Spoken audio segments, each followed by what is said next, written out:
Hello दोस्तों, आज हम बात करेंगे रस के बारे में। रस क्या होता है, कितने प्रकार के रस होते हैं और रस के अस्थाई भाव कौन कौन से होते हैं उसके बारे में। रस क्या होता है? किसी भी काव्य को सुनने, पढ़ने, देखने के पश्चात जो पाठक होता है, जो श्रोता होता है, दर्शक होता है, उसको जिस आनंद की अनुभूति प्राप्त होती है उसी को हम रस कहते हैं।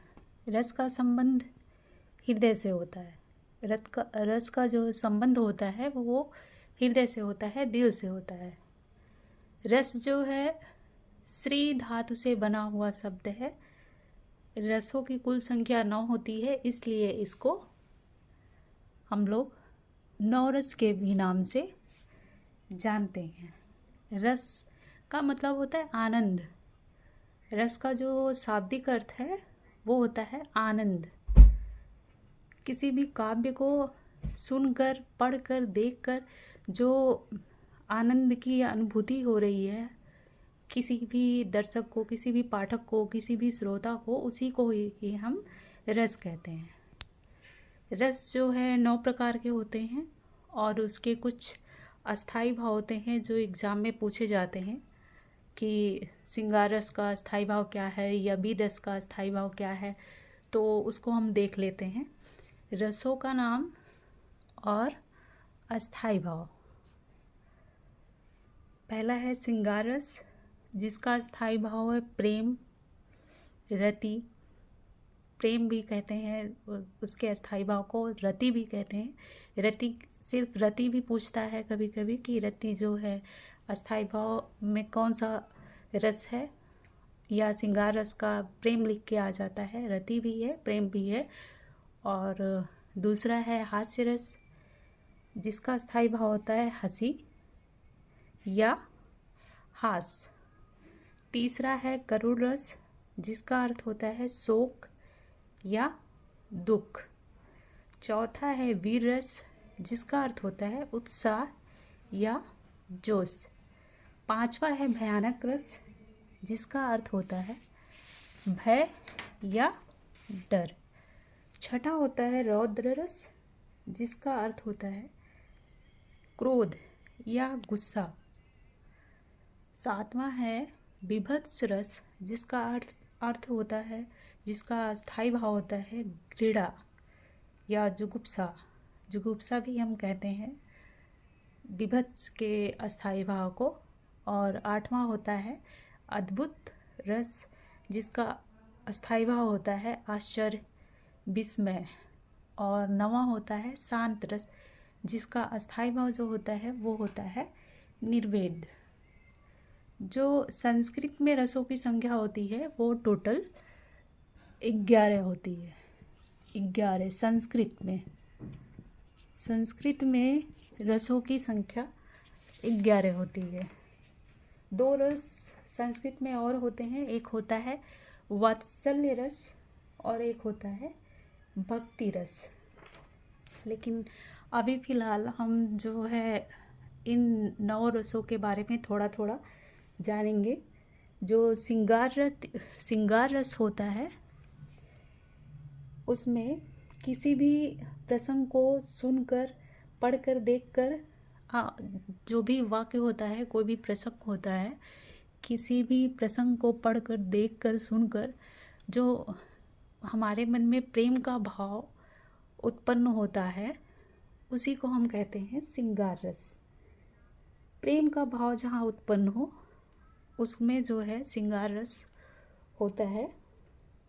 उसके बाद आता है हास्य रस। जैसे किसी की वेशभूषा या किसी का जो है हाव भाव देख के हंसी आ जाए, उस वहाँ पे होता है हास्य रस।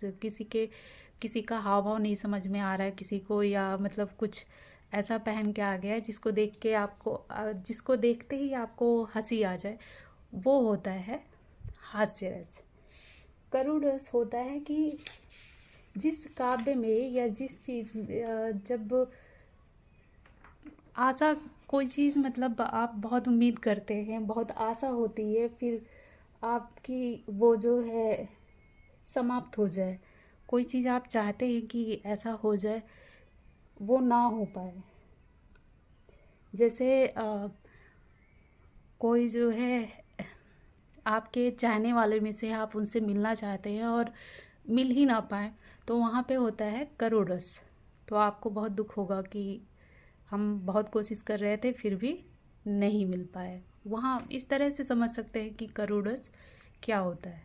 वीर रस का अस्थाई भाव होता है उत्साह।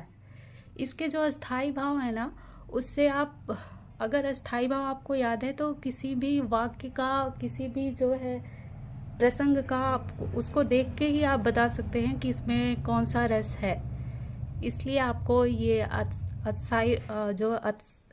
अस्थाई भाव है, ये आपको याद रखना बहुत ज़रूरी है। वीर रस का स्थायी भाव होता है उत्साह।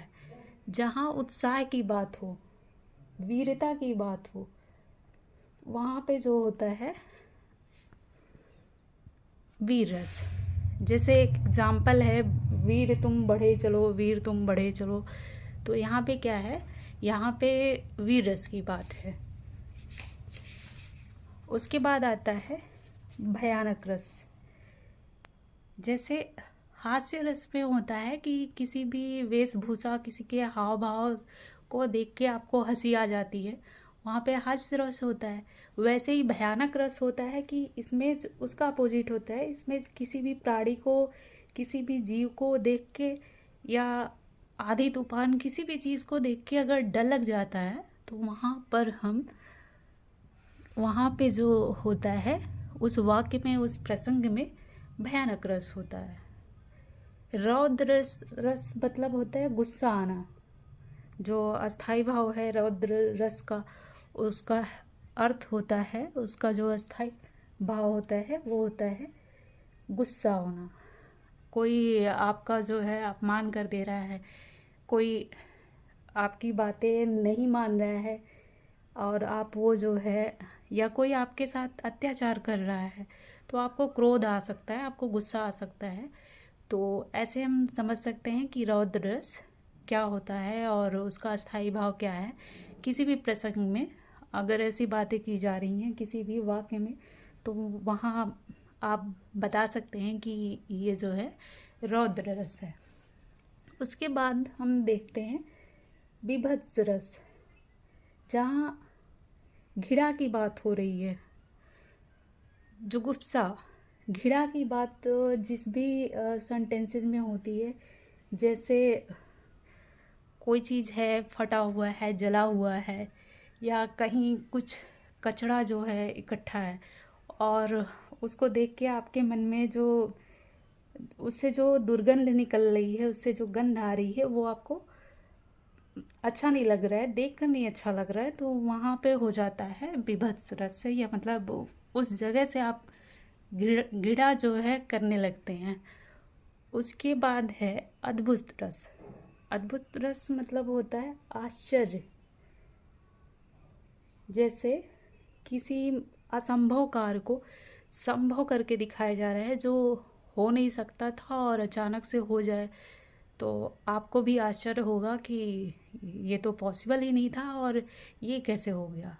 वहाँ पे हो जाता है आश्चर्य रस। उसके बाद आता है शांत रस। शांत रस होता है जिसका स्थायी भाव होता है निर्वेद। निर्वेद आचार्य मम्मट जी के अनुसार है। आचार्य मम्मट जी ने शांत रस को निर्वेद कहा है। और शांत रस होता है जब आप किसी भी, कोई भी इच्छा शेष ना हो, आप कोई भी इच्छा, कोई भी जो है, जहाँ कोई भी इच्छा शेष ना हो, कुछ मन ना करे, एकदम मन जो है शांत रहना चाहे, वहाँ पर हो जाता है शांत रस। इसके पहले हमने किस चीज़ की बात की कि रस जो होता है वो कितने प्रकार के होते हैं। रस 9 प्रकार के होते हैं, और इसे जो है इसलिए 9 रस भी कहा गया है। और संस्कृत के जो रस होते हैं वो 11 होते हैं। 2 रस और होते हैं हमारे, जो भक्ति रस होता है और जो वात्सल्य रस होता है। उम्मीद है आप लोगों को रस के बारे में सारी चीज़ें समझ में आ गई होंगी कि रस क्या होता है, रस किसे कहते हैं और इसका संबंध किससे है और ये किस धातु से बना हुआ है। श्री धातु से बना हुआ है। आपको ये वीडियो देखने के बाद 1 से 2 बार देख लेने के बाद आपको रस के जितने भी डाउट्स हैं वो सारे क्लियर हो जाएंगे।